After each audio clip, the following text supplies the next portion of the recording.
Pemirsa, jenazah Sekretaris Daerah Provinsi DKI Jakarta, Saifullah, dimakamkan di pemakaman keluarga Rorotan, Jakarta Utara. Saifullah meninggal dunia karena positif COVID-19.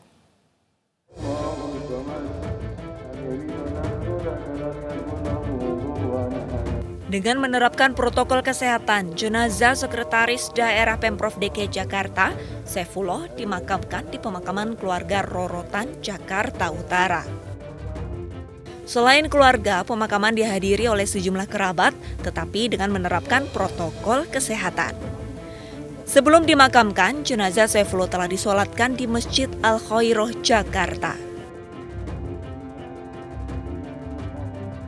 Gubernur DKI Anies Baswedan sebelumnya memimpin acara penghormatan terakhir bagi almarhum Saifullah di Balai Kota DKI.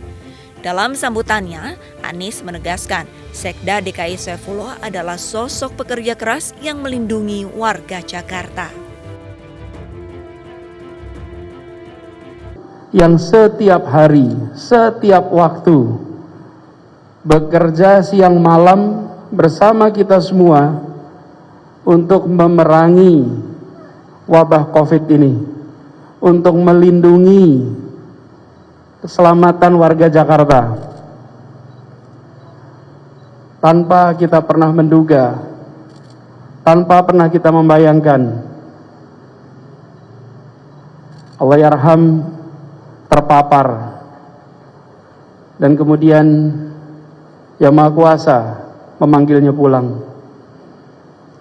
Kita semua doakan dan kita semua percaya bahwa Pak Sekda sebagai pribadi yang amat dekat dengan kita semua, insyaallah beliau husnul khatimah,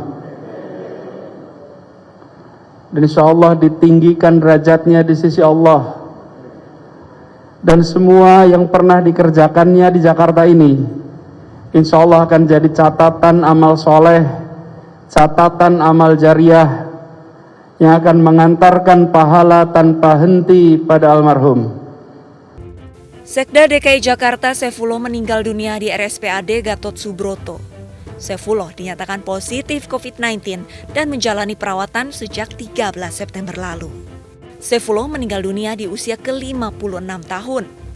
Ia pernah menjabat Wakil Kepala Dinas Pendidikan tahun 2008, Kepala Dinas Pemuda dan Olahraga 2009-2010, Wali Kota Jakarta Pusat 2010-2014, dan jabatan terakhirnya adalah Sekretaris Daerah Provinsi DKI Jakarta. Dari Jakarta, Tim Liputan iNews melaporkan. Sementara itu, pemirsa, Gedung G Balai Kota DKI Jakarta akan ditutup selama 3 hari ke depan. Hal itu dilakukan setelah ditemukan adanya 2 pejabat yang positif COVID-19. Gubernur DKI Jakarta Anies Baswedan menutup Gedung G Balai Kota DKI Jakarta selama 3 hari ke depan. Hal ini dilakukan usai ditemukan 2 pejabat yang positif COVID-19. Gedung G ditutup mulai Kamis besok hingga Sabtu 19 September mendatang. Langkah ini sesuai dengan Pergub DKI nomor 88 tahun 2020 terkait penutupan sementara sebuah gedung jika ada 1 karyawan yang positif COVID-19. Pemprov DKI Jakarta, khusus di Gedung G ini, di Balai Kota, akan ditutup bukan karena kasus Pak Sekda, tapi karena tadi pagi ditemukan ada 2 orang pejabat, 1 pejabat eselon 2 yang terpapar positif, dan ada beberapa yang sedang menunggu hasil sore ini, tapi 1 sudah confirm positif. Sesuai dengan peraturan, bila ada yang ditemukan positif di sebuah kantor, maka 1 gedung tutup selama 3 hari. Jadi gedung Blok G di DKI, ini persis samping kita, Kamis, Jumat, Sabtu akan tertutup, tidak digunakan. Beragam sanksi diberikan petugas COVID-19 bagi warga yang masih bandel tidak mengenakan masker saat beraktivitas di luar rumah. Di Gresik, warga yang kedapatan tidak mengenakan masker disanksi menggali kuburan.